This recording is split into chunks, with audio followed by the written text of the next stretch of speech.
De onde surge o ódio? Quais são as bases psicológicas, biológicas e até sociais do ódio? Por que nós odiamos? E como lidar com o ódio em dias turbulentos e até nas próprias relações pessoais? Esse é o tema do vídeo de hoje.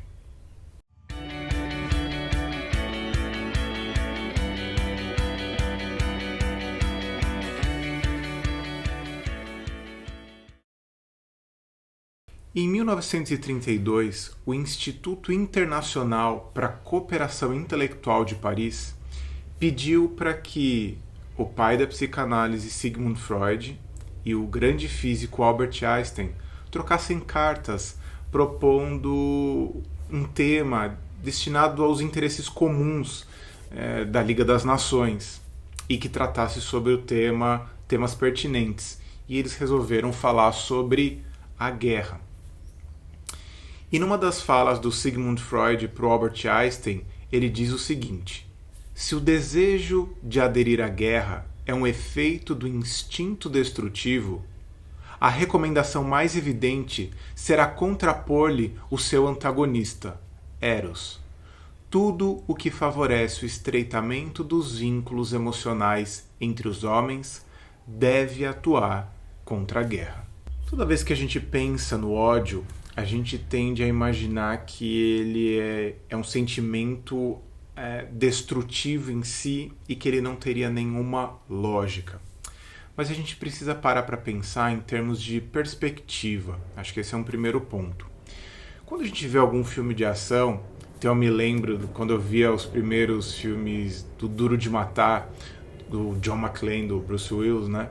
Que ele fala que ele estava lá naquela aventura, explodindo carro, helicóptero, salvando pessoas, brigando com o inimigo. Quando a gente imagina o ódio a partir da perspectiva do John McClane, a gente não chama aquilo de ódio. A gente chama aquilo de um cara defendendo as coisas que ele acredita e protegendo as pessoas que ele ama. E é muito intrigante pensar no ódio desse jeito, porque quando a gente vira a perspectiva, a gente consegue perceber que o ódio também tem suas complexidades e tem as suas humanidades. Ou seja, o ódio, em alguma medida, também tem uma questão de perspectiva e leitura do que está acontecendo. Porque, em tese, ninguém odeia de graça e ninguém odeia desconectado do contexto em que está vivendo. E então a gente sempre chama o ódio de ódio vindo do outro.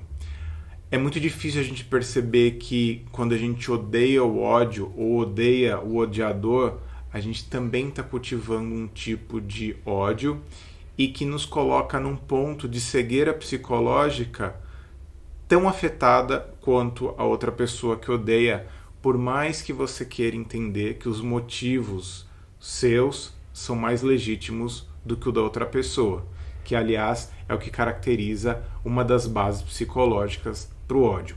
Mas vamos com calma. Enquanto espécie humana, nós somos uma contradição ambulante, porque por mais que a gente ainda carregue certos instintos dos nossos ancestrais, coisas atávicas, a gente também tem um psiquismo, a gente tem um entendimento simbólico da sociedade, ou seja, que existem coisas que já estão dadas para a gente até antes da gente se dar conta de quem a gente é. Seja a condição social que você vive, a questão de raça, de gênero.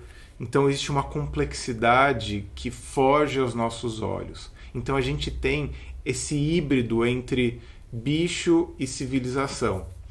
O nosso cérebro, portanto, ele carrega algumas bases biológicas ligadas ao mecanismo de defesa. Ou seja, a gente foi historicamente preparado para se defender de ameaças. E as ameaças costumavam ser físicas. Então, de repente, você estava fugindo de algum animal, de uma catástrofe natural, e você tinha que se proteger, o seu cérebro tinha que ter um estado de alerta. E isso acontece num mecanismo ligado à amígdala, ao sistema reptiliano e à suprarrenal, que dispara a adrenalina no nosso corpo. Então, quando a gente vê uma ameaça, numa fração de segundos, o nosso cérebro identifica se ela é uma ameaça que vai nos destruir ou que nós podemos nos defender. Se a gente pudesse defender, a adrenalina ela faz o sangue todo vir para a parte superior e a gente fica pronto para a agressão. E se a gente se vê impotente diante daquilo, a nossa adrenalina manda sangue para as nossas pernas para a gente poder sair correndo o mais rápido possível. Muito louco, né? Parar para pensar como isso determina muito dos nossos mecanismos, em especial quando a gente está numa fase mais civilizatória, ou supostamente mais civilizatória da humanidade. Então, o ódio, assim como a paixão, ele é tão viciante quanto. Porque a paixão faz com que a gente tenha aquela perspectiva de idolatria, de exaltação, a gente só vê o lado bom da outra pessoa e aquilo ativa ciclos de dopamina. Por isso que a gente fica tão viciado quando a gente está apaixonado pela pessoa que a gente ama. Apaixonado, na verdade. E quando a gente odeia, os mesmos mecanismos eles são acionados, eles são engatilhados. Por isso que a gente também fica obcecado quando alguém nos faz alguma coisa que a gente interpreta como ruim e a gente fica aí batendo em cima daquilo insistentemente. É também um tipo de obsessão.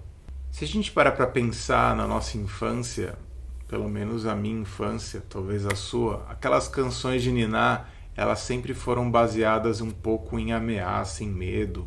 A cuca vai pegar, atirei o pau no gato. São todas coisas que eram meio persecutórias em alguma medida e de um jeito aquilo nos assustava e nos confortava. A Melanie Klein, uma das principais psicanalistas infantis do século passado, ela desenvolveu uma teoria bem interessante para explicar o funcionamento mental primitivo de uma criança. Ela disse que as crianças, né, recém-nascidas, até por volta de 1 ano, 2, elas operam no mecanismo que ela chamou de esquizoparanoide. O que é o mecanismo esquizoparanoide? Esquizo porque separa a realidade em duas coisas e paranoide porque vê ameaças vindas de fora contra a integridade física dela. A gente está falando de mecanismos bem rudimentares. Quando é que a criança, o bebezinho nasce? Não é isso. São coisas bem primitivas, bem rudimentares. E ela batizou, vamos dizer assim, essas duas dimensões esquizos, separadas da realidade, entre seio bom e seio mau. Por quê? Porque a mãe, quando está no processo de aleitamento, ela está oferecendo calor, conforto, leite, nutrição em muitos níveis, e aquele seria simbolicamente o seio bom. Quando a mãe tira a criança do peito, ou quando a criança passa a ter fome e ela não tem ainda acesso ao peito, aquilo seria percebido como o seio mau, ou seja, aquilo que frustra, aquilo que causa incômodo, aquilo que causa perturbação. Às vezes a criança até, segundo a Melanie Klein, mordisca o peito da mãe e isso representaria alguma manifestação de frustração. Mas a criança nessa idade, ela não consegue identificar que o mesmo seio que alimenta é o seio que frustra ela em algumas situações. Então ela tem isso como duas coisas separadas. Num dado momento, a Melanie Klein diz que a criança começa a fazer uma integração desse processo, do seio bom e do seio mau. E aí ela chama isso de uma posição depressiva, em oposição à posição esquizoparanoide. Nessa posição depressiva é como se a criança, não é que ela está com depressão, mas ela dá esse nome porque é como se a criança tivesse um desencantamento, porque ela começa a perceber de forma quase que assustadora que o seio bom e o seio mau eram as duas coisas. Então ela passa a nutrir sentimentos paradoxais que às vezes abatem ela. E o desenvolvimento saudável da criança faria com que ela aprendesse a superar essa contradição entre o seio bom e o seio mau inseridos na mesma experiência e desenvolveu uma dose de esperança. Por que eu estou falando isso? Porque essa seria, em alguma medida, a base psicológica para a gente entender como os mecanismos do ódio se manifestam na nossa vida. Para algumas pessoas, o sentimento de ódio acontece porque existe uma confusão, existe uma mistura, existe uma perturbação no funcionamento emocional, psicológico dela, que ela não consegue entender que a realidade ela não é tão objetiva quanto ela gosta de pensar. Para pensar numa coisa. Imagina uma foto que você tenha com uma pessoa que você já amou e se relacionou um dia. Lembra daquela foto? Quando você olha para ela hoje, você fala assim: detesto essa pessoa, nossa, como me fez mal. Mas lembra que essa foto foi tirada num dia em que vocês estavam muito felizes e que aquilo naquele momento fazia todo sentido. Ora, se aquela pessoa te causasse amor ou ódio intrinsecamente, ou seja, o dado objetivo, o ódio está ali, você não poderia mudar o sentimento que você tem pelas pessoas. E a gente muda. Com a nossa casa, quando a gente muda para a nossa casa, a gente está adorando a nossa casa e de repente num dado momento você passa a se sentir desconfortável nela e de repente você quer mudar. Isso porque as coisas não têm emoções por si mesmas. É sempre uma mistura entre mundo interno, percepção, a história que eu me conto e como eu observo as coisas. O que quer dizer que eu contamino a realidade com o meu conteúdo interno. Então é um ciclo que se alimenta dentro e fora, não existem em absoluto. É sempre dentro e fora. Tem até uma psicóloga que fala, que usa o termo dentre, que é o dentro e o entre. Então quando ela fala do dentre, quer dizer que existe essa conexão entre mundo interno e mundo externo como se fosse uma coisa só. O que quer dizer que, em alguma medida, eu escolho sentir aversão e ódio de determinadas coisas e sustentar que aquele fato objetivo, só é carregado de ódio. Eu vou colorir a realidade a partir do meu mundo interno. Então, eu percebo um elemento e aquilo pode se potencializar dentro de mim.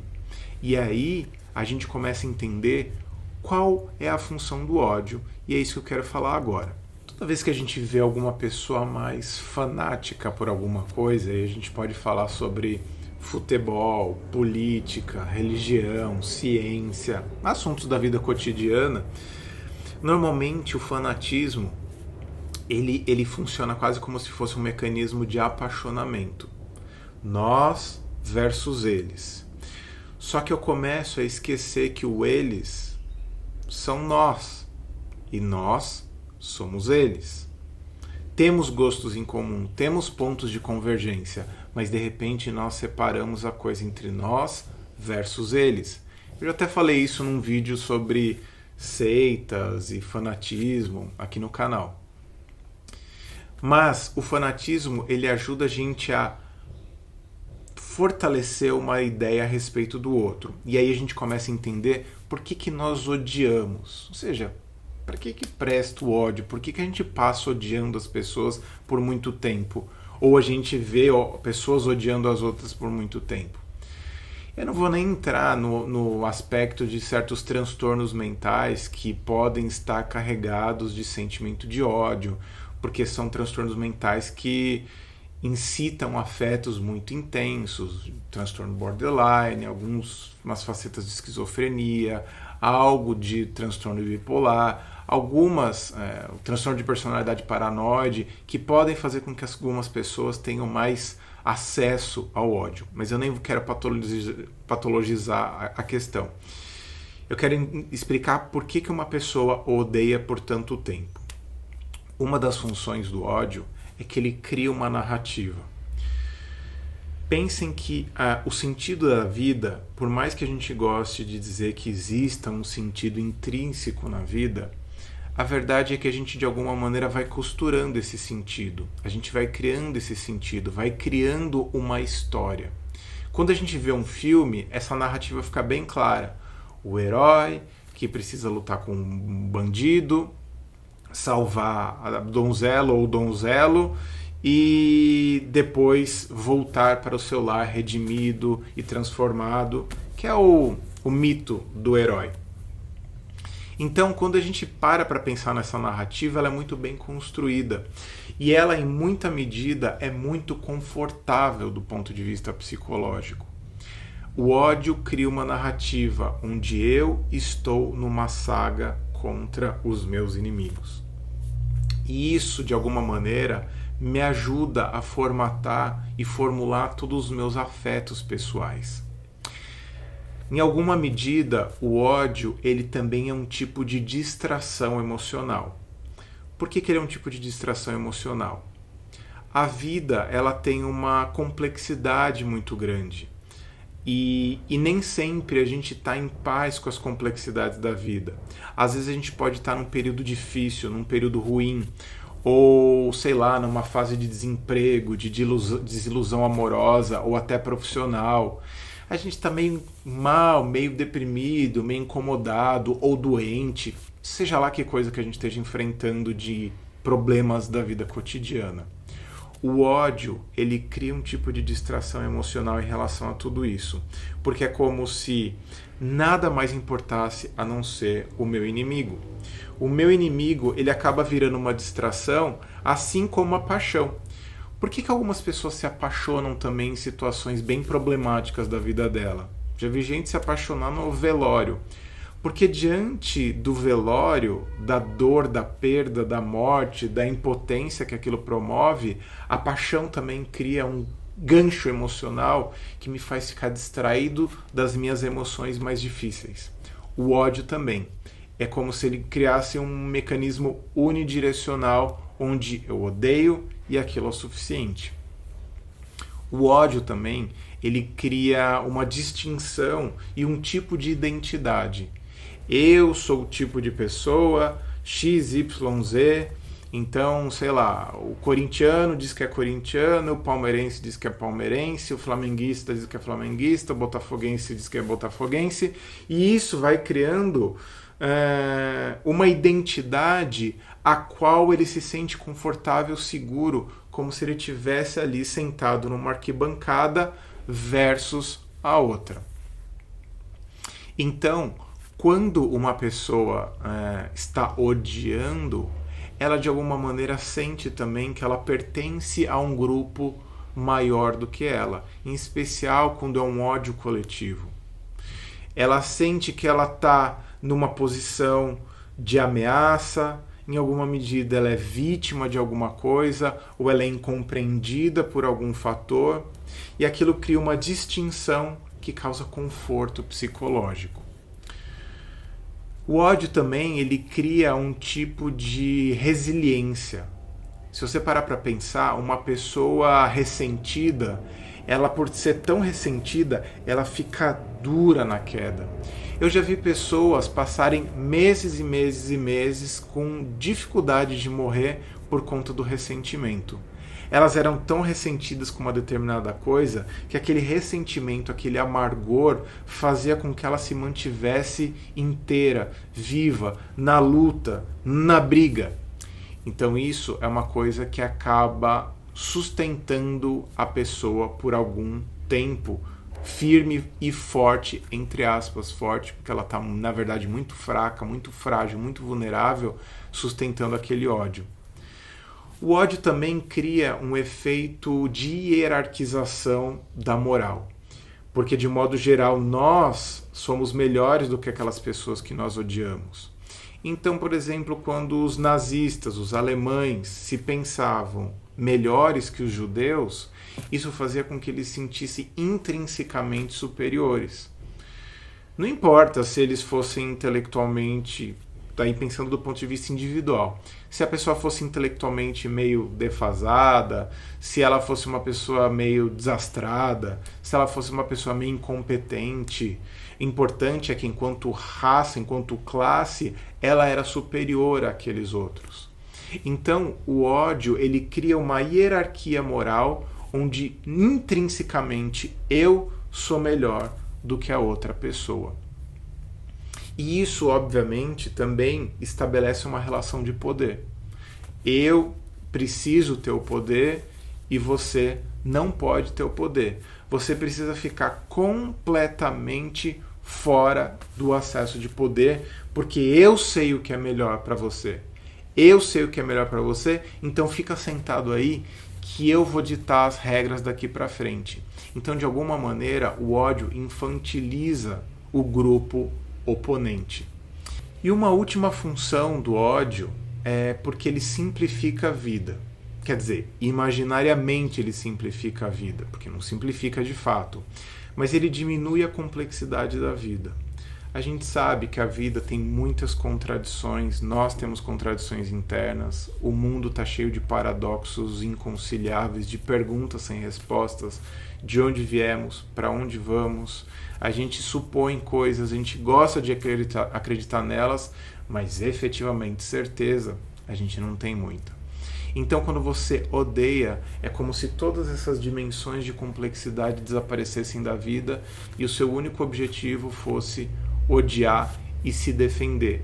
Defender o seu patrimônio físico, intelectual, existencial versus o inimigo. Então, de repente, todas as pequenas complexidades e contradições da vida desaparecessem e só o ódio fizesse sentido para você. Mas o que a gente pode fazer, na verdade, para poder lidar com o ódio na vida cotidiana, em especial quando a gente sente aquilo vindo para cima da gente, ou com um movimento individual, ou com um movimento coletivo? Acho que o primeiro ponto é a gente ter algum tipo de controle sobre as especulações de cenários catastróficos. Porque a gente é bem imaginativo.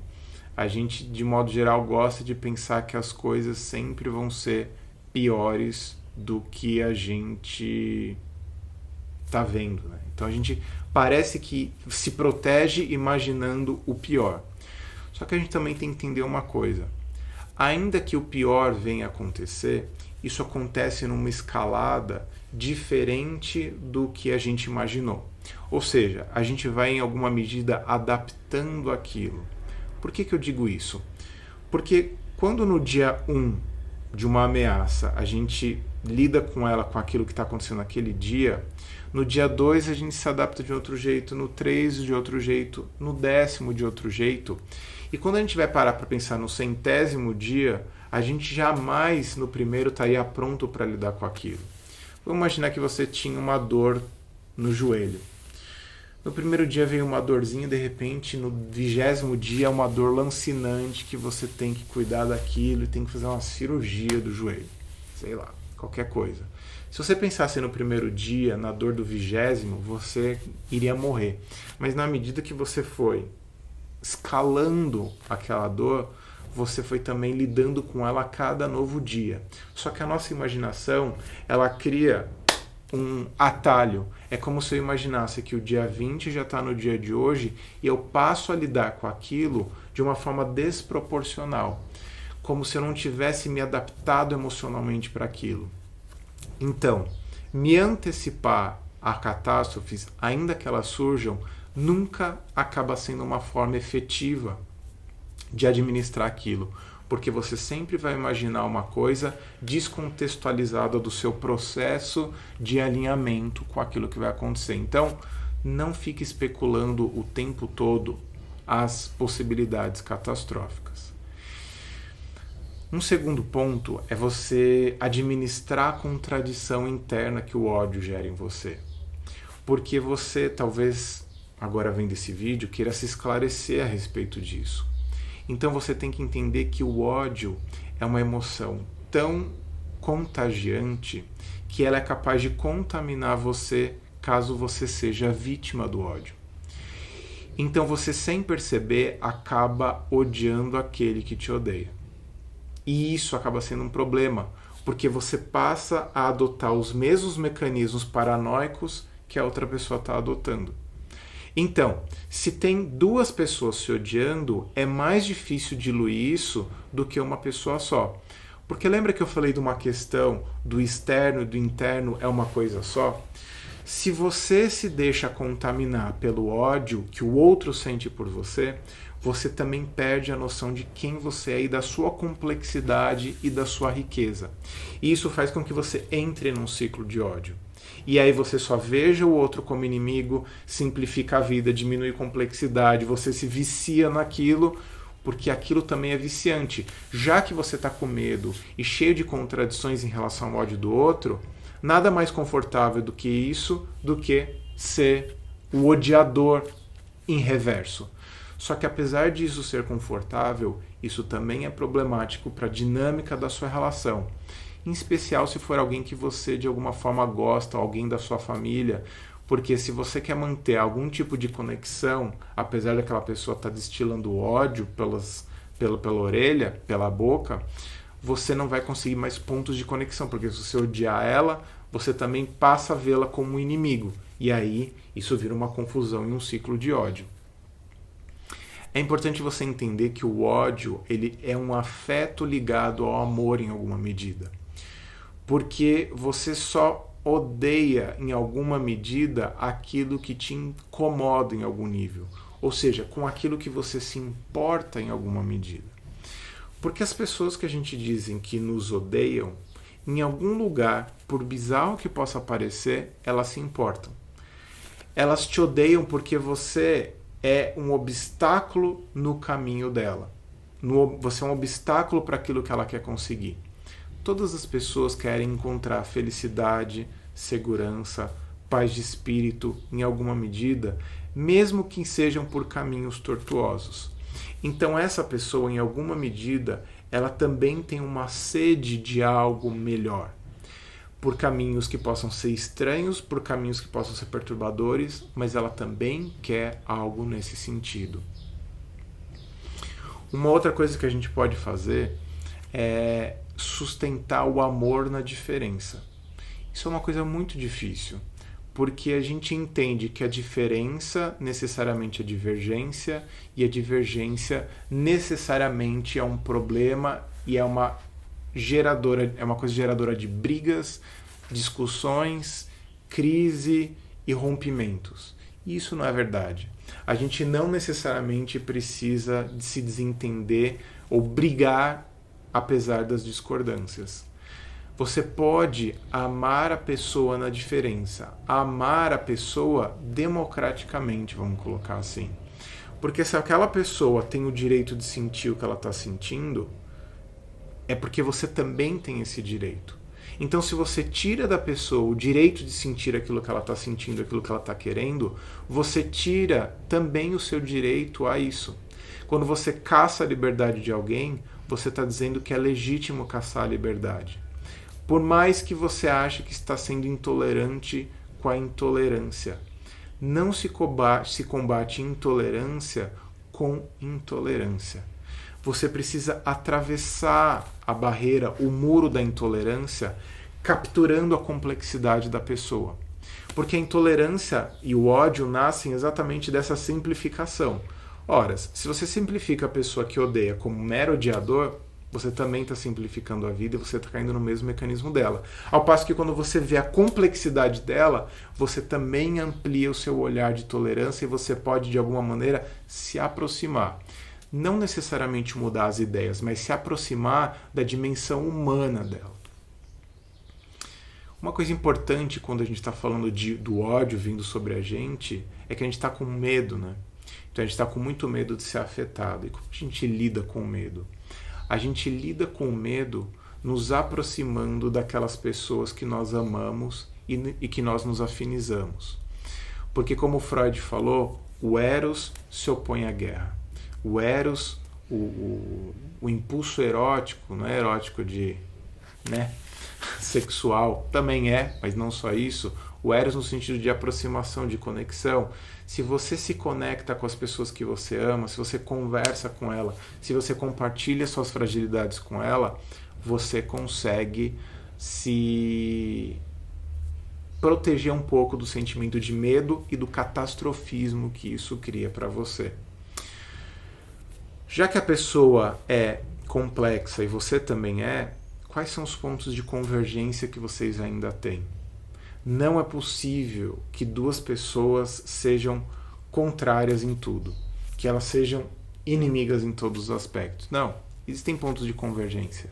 Às vezes vocês podem não torcer para o mesmo time, mas têm a mesma religião. Podem não ter o mesmo time, nem a mesma religião, mas o mesmo partido político. Podem não ter nada disso, mas você pode ser pai ou mãe, ou filho ou irmão. Ter algo que você gosta, de comédia, de terror, algum ponto de convergência. Para quê? Para você diminuir a simplificação mental e você voltar a tornar aquela relação complexa. Existem pontos de convergência. Mantenha um senso de praticidade na vida, porque o medo se alimenta da impotência. Então, se você se mantém num senso de praticidade, se você consegue colocar a sua vida em ação, se você consegue fazer coisas na vida cotidiana, você sai daquele mecanismo de ataque e fuga e você se movimenta. Às vezes vale a pena você se preservar de certos ambientes digitais que possam estar causando uma problematização interna muito grande, sim, mas o mais importante é você ter um senso de praticidade, manter as coisas que você vem fazendo, os seus projetos, se abrir para a complexidade que é a sua vida e não se reduzir ao medo ou ao ódio. E um último ponto é exercitar mais compaixão e menos empatia. Deixa eu explicar isso, né? A compaixão, ela é uma empatia mais sofisticada. Porque na empatia eu simplesmente me coloco no lugar do outro, eu me coloco no lugar de uma outra pessoa que sofre, só que me colocar no lugar dessa pessoa não necessariamente resolve o assunto, porque eu posso ficar numa turbulência, numa angústia, numa ansiedade, porque eu me pus no lugar do outro.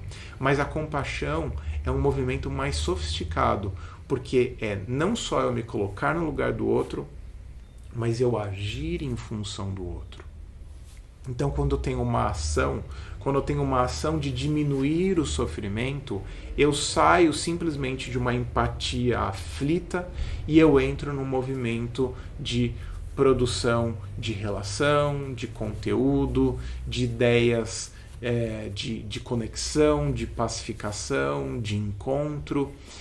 Então, quando eu entro nesse modo da compaixão, eu não fico só preso no me colocar no lugar do outro, que é uma coisa boa. Para quem não se coloca no lugar do outro, a empatia é uma ferramenta super importante. Mas se você se detém na empatia, você pode ficar numa turbulência interna. Quando você caminha para a compaixão, então aí você realmente ajuda as pessoas, inclusive aquele que odeia.